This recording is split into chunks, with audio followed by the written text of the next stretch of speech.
At the end of the day, discipline doesn't work. At the end of the day, wealth doesn't work. At the end of the day, fun is very relative. And this false message, Maya, the illusion, when you have that, when you can really digest that information, then you really a perfect manager of the life. You really know how to manage your life at this point. It's a similar case here, actually.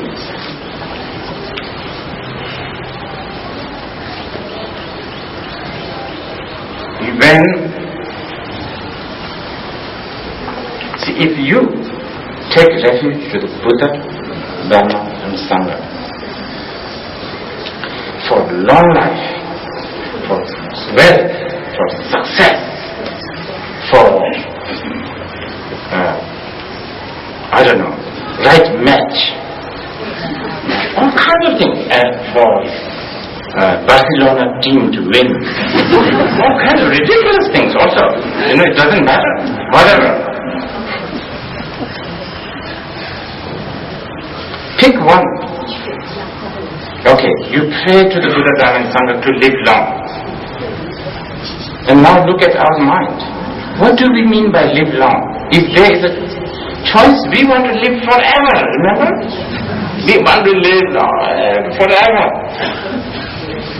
Living long forever and ever is by reality it's not possible. Buddha himself said all compounded things are impermanent. So you are asking the Buddha to make us live forever and ever. I am compounded phenomena. You Buddha, you who taught me that all compounded things are impermanent, can you make me live forever and ever? It's a contradiction. It doesn't work. So, this is why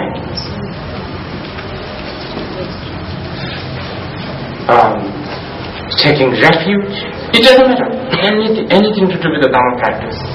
If you have attachment to this life, you are not a Dharma practitioner.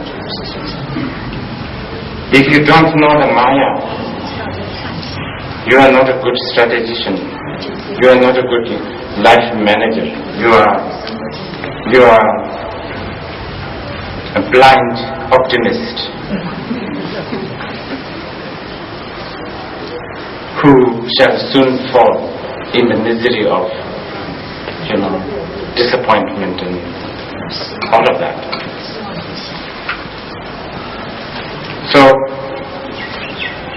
that's crucial. Again, as I said earlier, it's very difficult for us to really get rid of this attachment to this life.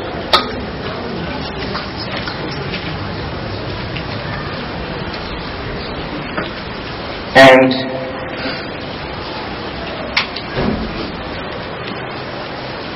as I was saying, myself being in a Buddhist circle for all these years, but when the condition hits me,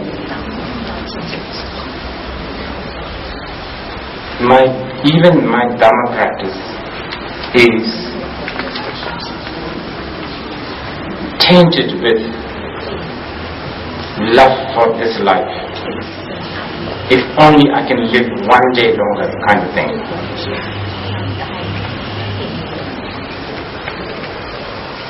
Now, because it's difficult to have this kind of really grand attitude, because what should we do now?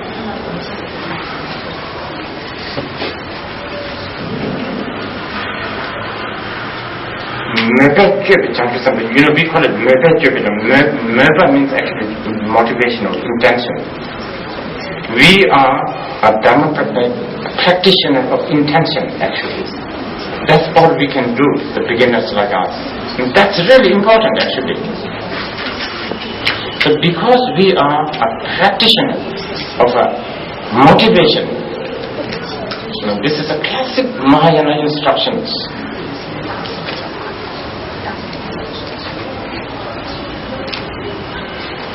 By the way, applying the practice of motivation is not an excuse of easy way out from all these infinite bodhisattva activities. It is not. It's in fact entering to the door of these infinite bodhisattva activities. So, yes, we should pray for long life. We should pray for winning the lottery. We should pray for, prosperity. We should. But as a motivation practitioner, one should always pray. Pray, and then at the end or somewhere in the beginning or in the middle, doesn't matter, try to have this thing that,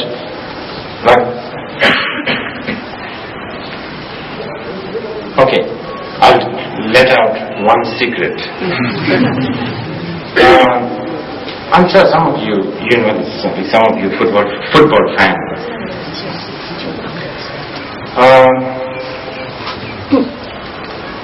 Several reasons. It's all emotional reasons, by the way. There's nothing enlightened. I don't know why I'm telling you this thing. I don't like Manchester United because the players are so, I don't know, it's on my perception, of course. I've never met any of them. Forget about meeting, I don't think I'll be even like a mile close to them. It's too important, these people are. But I don't know, their attitude, the way they walk, the way they bring themselves, every one of them I don't like. Especially the manager. And it's painful, especially if you are anti-Manchester United, because they always win. They are so good at it. It's such a good team. They're really powerful. So I will tell you a secret.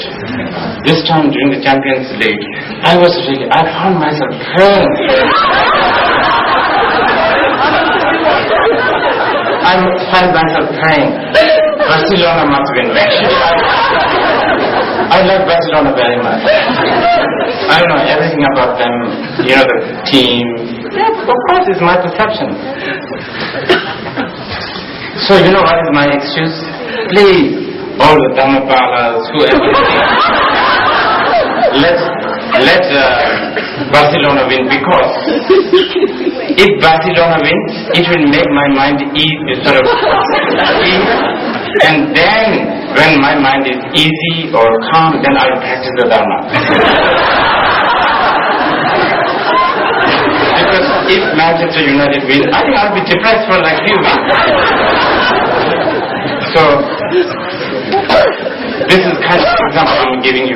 If you find yourself praying for long life, good health, success, winning the lotteries, I don't know, you should try to really have this, please let me live long, please let me be free from this sickness, so that, one way or another way, I will somehow get into the Dharma, benefit sentient beings, so on and so forth. This, just as a struggling Dharma practitioner's advice, I'm sharing this with you. For those who are already good at, those who are not distracted by frivolous things like Barcelona and Manchester United, you don't have to worry about it. But for those who have this kind of addiction, because I know that when there is a match, no matter what happens, I have to watch. During the last Champions League final, I was in a Zen monastery, by the way. Monastery, and they were very strict rules. After like 5 o'clock, you can't go out. And I know that there's this match going on, and the monastery or this temple, you have to walk in order to walk to this bar where they show this live match. 45 minutes you have to walk. But the worst is you can't go out. And seriously, but the good thing is all these Japanese shoji doors, there's no lock.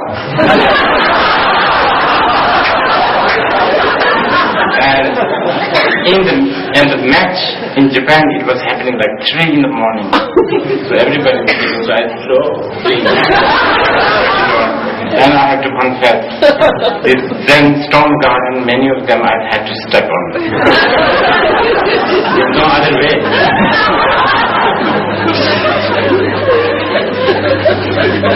So I know that I can't relate. I have no enough renunciation mind to forsake a live game between I don't know, something like Inter Milan or Barcelona. How can you? To me, it's like one of the only reason why okay, to conjure up this. There, sometimes when I worry about death and the reincarnation, among many other things like, if I reincarnate as a, animal, then I will not know Dharma, I will not meet my gurus.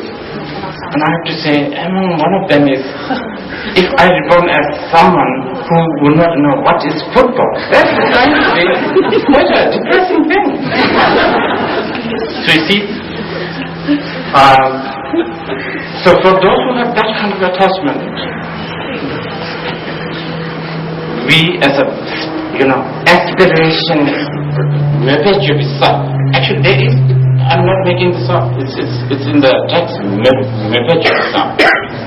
it's called, Mepa means like motivation, intention, practitioner of intention and motivation. And by the way, as a bodhisattva vow, you can take 2 kinds of bodhisattva vow. And one is the Chitta-Mata tradition, and the other one is Madhyamika tradition. Chitta-Mata tradition is very strict. Madhyamika tradition is very good. Madhyamika tradition is like Rimba Shindullavarchi is in there. I will, you don't have to do everything, right from the beginning. So you try to sort of add on, step by step you can engage into the bodhisattva path. So these are some of the good news about the bodhisattva path. So you can.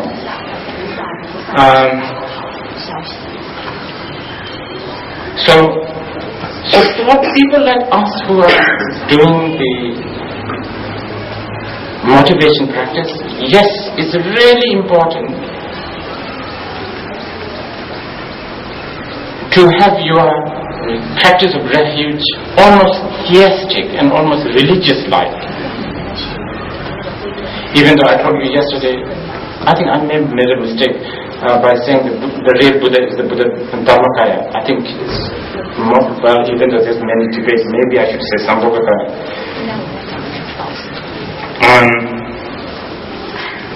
On the absolute level of refuge object, such as the Buddha Dharmakaya, Sambhogakaya, the truth and all of that, or go with them by the Nirodha aspect of the Sangha, these are little difficult for us to emotionally comprehend. Intellectually maybe we can discuss, but emotionally it's a little difficult to approach.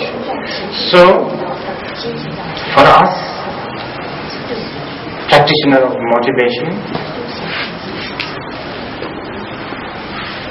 practice refuge, take refuge, recite the refuge, recitation such as, Sanjaya Tapsu, Chola Tapsu, Ginduna Tapsu, like in Pali, in Sanskrit, however in English, how in Chinese or whatever, in whatever language. I personally prefer that you do it with your own language. Also, it doesn't have to always be, you have to always recite something that is composed by the lamas of the past, although I should recommend that you do that because it must have so much blessings. You make up your own. Like, I take refuge to the Buddha, Dharma, Sangha. Please protect me from all kinds of suffering, all kinds of problems, accidents, diseases, like bad news and bad dream and all that. You also take refuge to the Buddha, Dharma, Sangha. Please protect me from my selfishness, Mahayana path. Everything. You can even, so much so that you can even take refuge this way. Take refuge to the Buddha, Dharma and Sangha, so that you will actually really take refuge to Buddha, Dharma and Sangha. Really. Everything, like turn into the practice of the refuge. So that I will have right motivation. So that I will actually want to take refuge. So that I will have no doubt to the Buddha, Dharma and Sangha. If you want to elaborate, you can have a statue of the Buddha, which if that helps you, it's not necessarily a statue of the Buddha. Even a Dharma text such as a Vajrayadika Sutra or a Heart Sutra or whatever, even the text that you have, you can put it on the shrine. You can make offerings of whatever is available or whatever you can. Incense, flower, water. If you don't have, or if you can't have it because of a certain situation such as in the aeroplane, then you visualize, because you are a practitioner of motivation, remember? It's not as if certain amount of flower will please the triple gem. You can actually offer one flower and think it's in billions, that it's manifested into billions.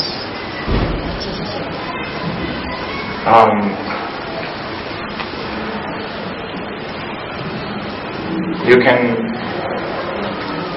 and everything, not only making offerings and recitation, but everything what you do should help you to, everything what you do in your daily life, if possible, should help you assisting in this mind frame of taking refuge. Such as,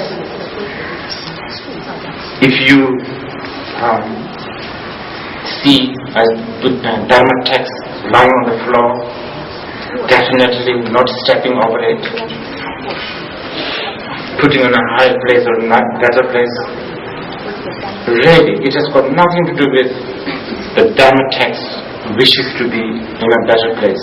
It's a reminder for you. Even in the midst of such a busy situation, if you encounter the Dharma text and if you don't step, deliberately, go up, go other way, it is reminding you. It is for that small moment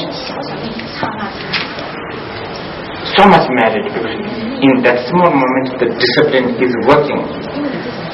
If you see a monk,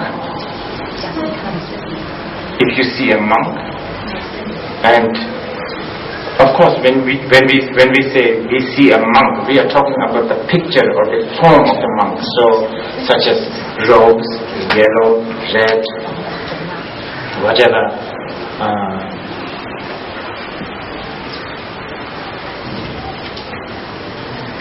Robes. When you see from the distance or from near,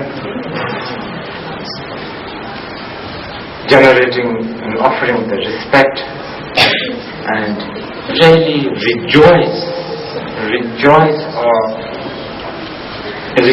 of having such a beings who have taken this kind of path, walking in the street or wherever. Of course, you will have an argument. These days, the monks, who knows what kind of, are they real monks? In fact, it was in Swambhunath, the Indian near Swambhunath, right?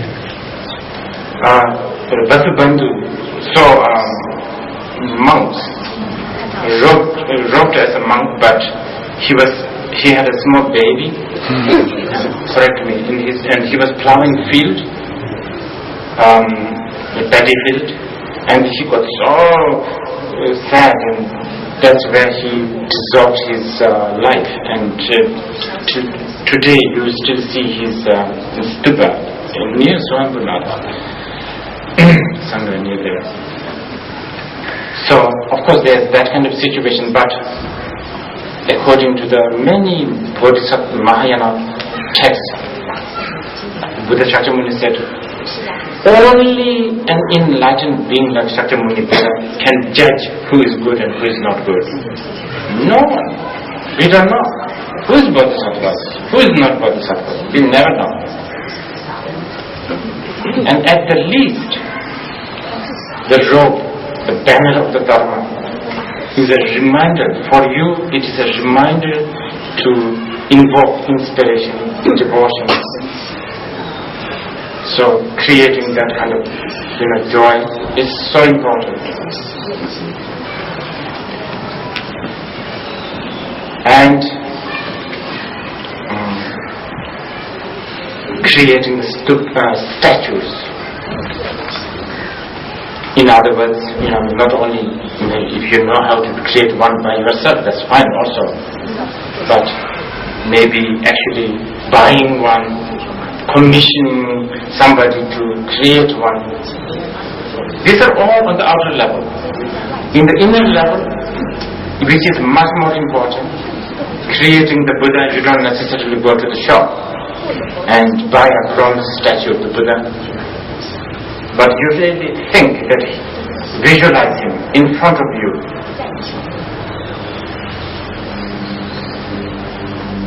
Even though with your own flesh and these eyes that you have, you don't see them, having confidence that they are there.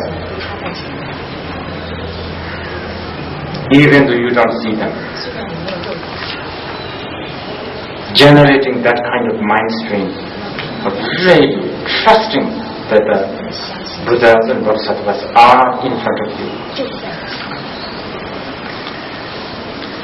And also, as for the Dharma, not only buying the text and putting it on the shrine, but reading it. Maybe in the sutras, there's like Changwata. There's many methods like that. You can just read without, your mind can think about all kinds of things. Just read. That alone is good. Contemplating on it. Writing, handwriting, or printing, or keeping the text in your home, on a shrine, or at all times next to you, as some kind of something to remind you, Dharma text, a book, whatever, always holding with you.